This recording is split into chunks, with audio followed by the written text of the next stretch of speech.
जब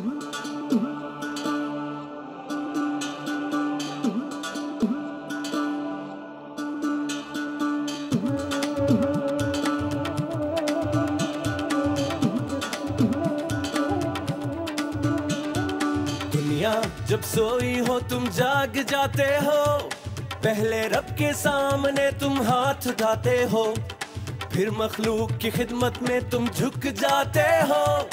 दूध की ये नेमत हम तक पहुंचाते हो। तूने जीवन की तस्वीरें रंगों में है ढाली, तेरे दम से है आती हर घर में खुशहाली।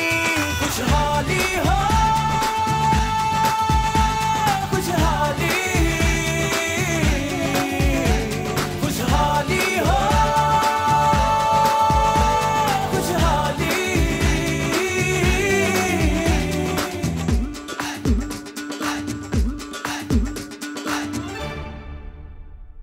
चलते फिरते तेरे मवेशी एक अनमोल खजाना है। हर बीमारी हर तकलीफ से तुमने इन्हें बचाना है। याद है रखना तुमने अपनी पैदावार बढ़ाना है। आगही और इल्म के हर पहलू को अपनाना है। हो जो सेहतमंद कौम समझो हमने मंजिल पाली। खुशहाली हो, खुशहाली, खुशहाली हो,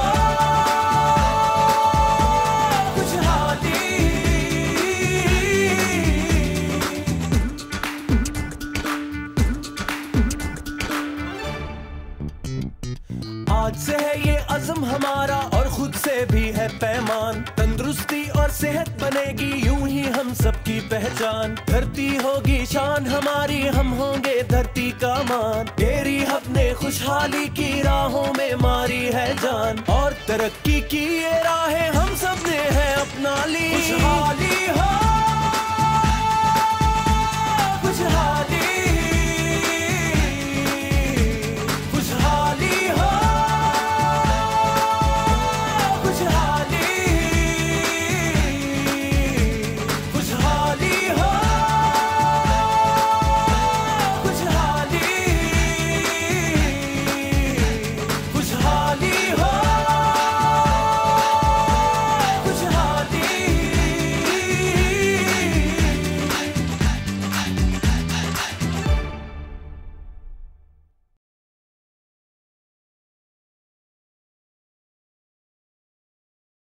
अस्सलाम वालेकुम नाज़रीन, डेयरी हब के एक और तरबियती प्रोग्राम में आपकी मेज़बान रूबी अनम और मेरे साथी डॉक्टर नासिर जावेद आपकी खिदमत में हाजिर हैं। नाज़रीन, अक्सर देखा गया है कि बेहतरीन खुराक और निगहदाश्त के बावजूद जानवरों की पैदावार में कोई ख़ास इजाफा नहीं होता, और उसकी बुनियादी वजह जानवरों में पैदावारी सलाहियत का कम होना है। कम सलाहियत वाले जानवर को जितनी भी अच्छी खुराक दे दी जाए, उसके दूध में कोई ख़ास इजाफा नहीं होता। मुनाफा बख्श डेयरी फार्मिंग के लिए अफजाइश नस्ल की क्या अहमियत है, इसी सिलसिले में बात करने के लिए आज हमने दावत दी है प्रोफेसर डॉक्टर मोहम्मद अलीम साहब को। प्रोफेसर डॉक्टर मोहम्मद अलीम साहब का ताल्लुक university of veterinary and animal sciences Lahore से है। अस्सलाम वालेकुम डॉक्टर साहब, हम डेयरी हब के इस तरबियती प्रोग्राम में आपको खुशामदीद कहते हैं। डॉक्टर साहब, मेरा पहला सवाल है, डेयरी फार्मिंग में अफजाइश नस्ल से क्या मुराद है? अफजाइश नस्ल से डेयरी फार्मिंग में मुराद ये है कि जानवर जब हम रखते हैं दूध के लिए, तो जानवर की हम मलाप कराते हैं सांड के साथ, और उससे हम चाहते हैं कि बेहतर दूध पैदा करने वाली नस्ल हमारे पास आए। और जब हमारे पास बेहतर दूध पैदा करने वाली नस्ल आती है तो ये हमें मुनाफा बख्श कारोबार में बहुत मुआवन साबित होती है। डॉक्टर साहब, ये बताइए कि जो इस वक्त मरवजा नस्ल कशी के तरीक़ाकार है जो हमारे छोटे ज़िम्मेदार अक्सर इस्तेमाल करते हैं, उसके क्या डेयरी फार्मिंग में असरात हैं? जो आजकल मरवजा तरीक़ाकार है कुदरती तरीके से नस्ल कशी कराने के, इसमें दो बहुत ही ज़रूरी मसाइल का सामना करना पड़ता है फार्मर को। पहला मसला तो ये होता है कि जो उनके पास सांड होते हैं उनमें पैदावारी सलाहियत नहीं होती जो वो अपनी बछड़ियों को दे सकें, तो उनकी बछड़ियाँ कम दूध पैदा करती हैं। और दूसरा मसला ये है कि ज़िम्मेदार वही सांड कई साल अपने जानवरों में इस्तेमाल करता है, उसमें काफ़ी ज़्यादा जो मसला आ जाता है वो इन ब्रीडिंग का आ जाता है। तो पैदावारी सलाहियत उसी जानवर का उसी जानवरों में इस्तेमाल करने से अगली बछड़े बछड़ियाँ माँ से कम और कमतर दूध देती हैं। एक और अहम चीज़ कि जब भी जानवर के मिलाप का वक़्त आता है तो हमारे ज़िम्मेदार जो भी वहाँ सांड मिलता है, दस्तयाब होता है, उससे मिलाप करवा देते हैं, जिसकी वजह से दूसरी जनरेशन आती है जानवरों में पैदावारी सलाहियत बहुत कम होती है। इसके लिए एक अच्छे सांड का होना नहायत ही ज़रूरी है। डॉक्टर साहब, बड़ी अच्छी आपने बात की है। ये हमारे अक्सर देहात में देखा गया है कि सांड के इंतखाब के वक़्त कोई तवज्जो नहीं करते, तो अच्छे सांड का इंतखाब किन बुनियादों पर करना चाहिए? अच्छे सांड का इंतखाब की कई बुनियादें हैं। जो सबसे अहम बुनियाद ये है, अच्छा सांड हमेशा हम वो इस्तेमाल करते हैं जिसकी माँ ने बहुत ज़्यादा दूध दिया हो। ये उसका एक पहला बुनियादी नुक्ता है। और उसके बाद उसी सांड को जब हम जानवरों के साथ मिलाप करवाते हैं तो हमें ये भी देखते हैं कि उसकी बछड़ियाँ जब जवान होती हैं वो भी दूध ज़्यादा दें। जब उनकी बछड़ियाँ ज़्यादा दूध दें तो हम ऐसे सांड को हमेशा इस्तेमाल करते हैं कि वो उससे बच्चे लिए जाएं। उसमें भी आपने वो इन ब्रीडिंग का हमेशा ज़हन में रखना है कि एक ही जानवरों में वो दोबारा वो सांड इस्तेमाल ना हो। और इसी तरह अगर हम गाय की बात करें तो गाय में हमारे पास एक और ऑप्शन बहुत अच्छी है कि जो हमारी लोकल गायें हैं, ख़ास तौर पर साहिवाल या चोलिस्तानी नस्ल की, इनके लिए हम मसनूई नस्ल कशी का तरीका भी इस्तेमाल कर सकते हैं, जिसकी वजह से उससे अगली बछड़ियाँ में दूध देने की सलाहियत बहुत ज़्यादा हो सकती है और ये बहुत ही मुनाफा बख्श तरीक़ाकार होगा हमारे ज़िम्मेदारों और किसानों के लिए। डॉक्टर साहब, मसनूई नस्ल कशी से क्या मुराद है और ये क्यों ज़रूरी है? जैसे कि नाम से ज़ाहिर है, ये मसनूई तरीक़ा मिलाप है और ये इसका सबसे बड़ा फ़ायदा है कि जो मसनूई नस्ल कशी के ज़रिए जानवर पैदा होते हैं उनमें दूध देने की सलाहियत अपनी माँ से ज़्यादा होती है। और इसका एक और बहुत बड़ा फ़ायदा है कि हम नर जानवर का सीमन महफूज कर लेते हैं बहुत कम टेम्परेचर पर, जिसमें लिक्विड नाइट्रोजन यूज़ होती है। और ये सीमन हर जगह बोल ना भी हो हम वहाँ मुहैया कर सकते हैं और जानवर का मिलाप हो सकता है और उस बच्चे में वही सलाहियत आएगी जो उसके सांड में मौजूद है दूध देने की। डॉक्टर साहब, मसनूई नस्ल कशी के अलावा तरक्की याफ्ता ममालिक में कोई और भी तरीके हैं अफजाइश नस्ल के? तरक्की याफ्ता ममालिक हैं, वहाँ AI के अलावा जो एम्ब्रियो ट्रांसफ़र का तरीका भी इस्तेमाल किया जाता है। जो AI और एम्ब्रियो ट्रांसफ़र में बुनियादी फ़र्क है कि AI में हम पैदावारी सलाहियत सांड की इस्तेमाल करते हैं, जबकि हमारी गाय या भैंस औसत पैदावारी सलाहियत की होती है। जबकि एम्ब्रियो ट्रांसफ़र में ऐसे जानवर इस्तेमाल किए जाते हैं जिसमें सांड भी बहुत अच्छी सलाहियत रखता हो दूध पैदा करने की और मादा और गाय भी वो सलाहियत रखती हो और बच्चा जब पैदा होता है उसमें पैदावारी सलाहियत तकरीबन डबल हो जाती है अगर हम इसको मुकाबला करें AI से। और इसी के दूसरे तरीके भी इस्तेमाल किए जाए, इसको क्लोनिंग कहा जाता है, जिसमें जैसे हमारे ट्विनिंग हम होती है जानवरों में, ट्विनिंग की तरह ज़्यादा एम्ब्रियो एक ही पैदावारी सलाहियत के भी पैदा किए जा सकते हैं और यही एम्ब्रियो हम एक डोनर एनिमल एक दूसरे जानवर में रख दिए जाते हैं और उसके बाद 9 महीने के अंदर वो जानवर भी बच्चा दे देता है और इस तरह पॉपुलेशन जो हमारी जितनी भी तादाद है जानवरों में दूध बढ़ाने की सलाहियत बहुत जल्दी इम्प्रूव कर जाती है। डॉक्टर साहब, अक्सर देखा गया है कि जो सांड के इस्तेमाल से मुख्तलिफ़ किस्म की बीमारियाँ चली जाती हैं, तो क्या मसनूई नस्ल कशी में इसके भी कोई फ़ायदे हो सकते हैं? जी हाँ, जो सांड के ज़रिए मुख्तलिफ़ बीमारियाँ गाय को या भैंस को जाती हैं तो उसका सद्देबाब मसनूई नस्ल कशी में इसलिए हो जाता है कि मसनूई नस्ल कशी में जो भी सांड रखे जाते हैं उनका सालाना चेकअप होता है तमाम बीमारियों के लिए और उसके बाद अगर उनमें कोई सी भी सांड में बीमारी मौजूद हो तो उसे बिल्कुल इस्तेमाल नहीं किया जाता है। और इसी तरह इसमें एक और फ़ायदा होता है कि सांड की जहाँ हम सीमन डिस्ट्रीब्यूट करते हैं तो हमारे पास उनकी बछड़ियों का पैदावारी सलाहियत का रिकॉर्ड भी आ जाता है, जिसकी वजह से हम सांड को भी सेलेक्ट करते हैं और कुछ बाज़ औक़ात उसे वहाँ से निकाल भी दिया जाता है, जिसकी वजह से हमें यकीन होता है कि वो सांड हैं जिसमें ये सलाहियत है कि पैदावारी सलाहियत अपनी बछड़ियों में दे सकें। और यही वो नुक्ता है जिससे डेयरी फार्मिंग मुनाफा बख्श हो सकती है।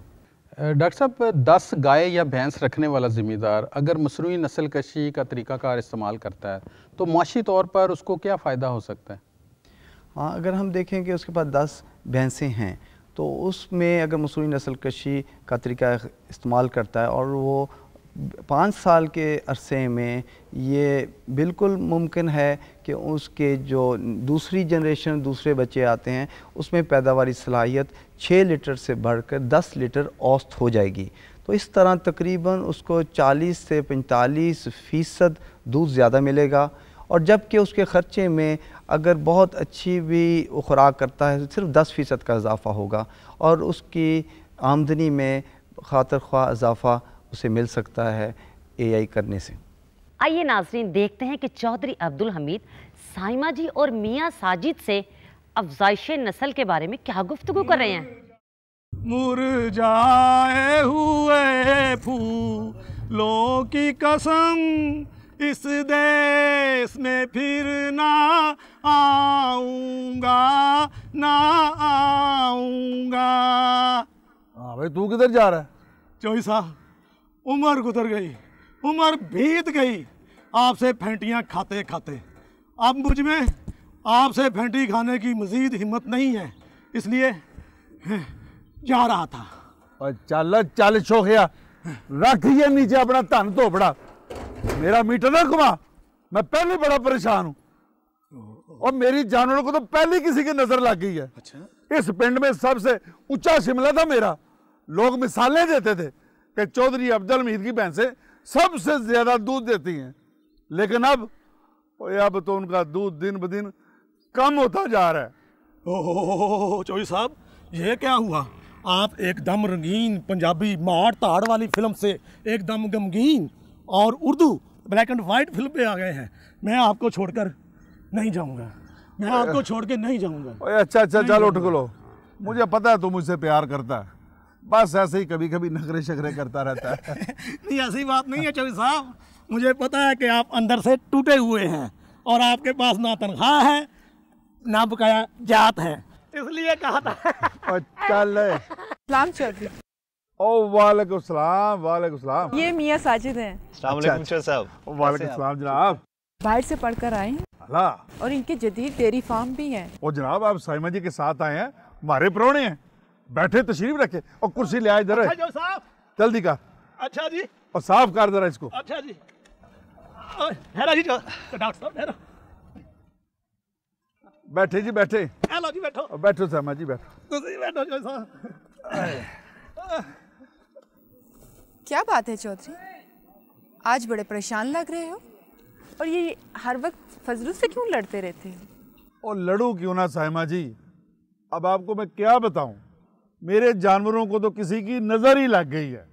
उनका दूध तो दिन ब दिन कम ही होता जा रहा है और जो कमाई है सब उन्हीं के ऊपर लग रही है।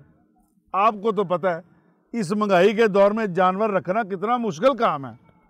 मुनाफा कम है और खर्च ज़्यादा है।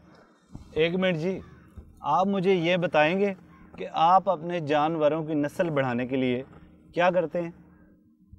और जनाब, पिछले वक्तों में हमारे वालिद बिश्ती ने एक आला नस्ल का सांड खरीदा था।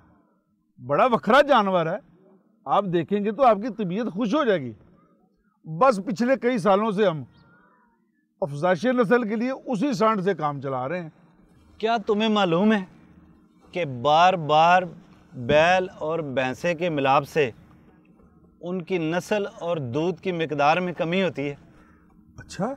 मैं हमेशा अपने फार्म के लिए नया और ऐसा सांड का इस्तेमाल करता हूँ जिसकी माँ ज़्यादा दूध देती हो। इसी वजह से मेरे जानवरों का दूध हर नस्ल में बढ़ता रहता है। लेकिन जनाब, ये हर साल नया सांड खरीदना ये बड़ा महंगा सा नुस्खा नहीं है? इसका भी हल है, वो है मसनूई अफजाइश नस्ल। अपने जानवरों को ज़्यादा दूध देने वाली अच्छी नस्लों के बीज रखें मज़ीद मालूमात के लिए डेयरी हब दफ्तर रब्ता करें। देख चौधरी, जानवरों का दूध बढ़ेगा तो तुम्हारी आमदनी में भी इजाफा होगा और तुम्हारी सारी परेशानी खत्म हो जाएगी इंशाल्लाह। सैमा जी, मेरा भी एक मसला है जी। वो क्या है जी? वो ये है जी कि अगर चौधरी साहब से बार बार तनख्वाह का तकाजा करने के बावजूद ये तनख्वाह और अपने बकाया जात मुझे ना दें तो आपका जो बताया गया जो टेक्नीशियन है इनसे आकर पैसे निकलवा सकता है। तेरा बेड़ा गर्क जाए, खाना खराबा। नाजरीन, आपने चौधरी अब्दुल हमीद के फार्म की कहानी, सैमा जी और मियाँ साजिद की बातें सुनी और इसके अलावा हमें डॉक्टर अलीम साहब ने बहुत अच्छे मशवरे दिए। किसान भाइयों, बेहतर खुराक और निगहदाश्त मुनाफा बख्श फार्मिंग की ज़मानत नहीं है, बल्कि इसके लिए बेहतर नस्ल होना भी बहुत ज़रूरी है। इसके अलावा अगर अच्छे सान का इंतखाब मिलाप के वक़्त किया जाए तो इससे अगली नस्ल में दूध की पैदावार में इजाफ़ा मुमकिन है। हमारी कोशिश ये होनी चाहिए कि जानवरों की हर आइंदा नस्ल पिछली नस्ल से ज़्यादा दूध देने वाली हो, ताकि डेयरी फार्मिंग के इस कारोबार में हम ज़्यादा से ज़्यादा मुनाफा हासिल कर सकें। डॉक्टर साहब, आपकी आमद का बहुत बहुत शुक्रिया। और इसी के साथ हमारा प्रोग्राम आज इख्तिताम को पहुंचता है। रूबी अनम और डॉक्टर नासिर को इजाज़त दीजिए। डेयरी हब के एक और तरबियती प्रोग्राम के साथ फिर आपकी खिदमत में हाजिर होंगे। तब तक के लिए इजाज़त दीजिए। अल्लाह हाफिज़।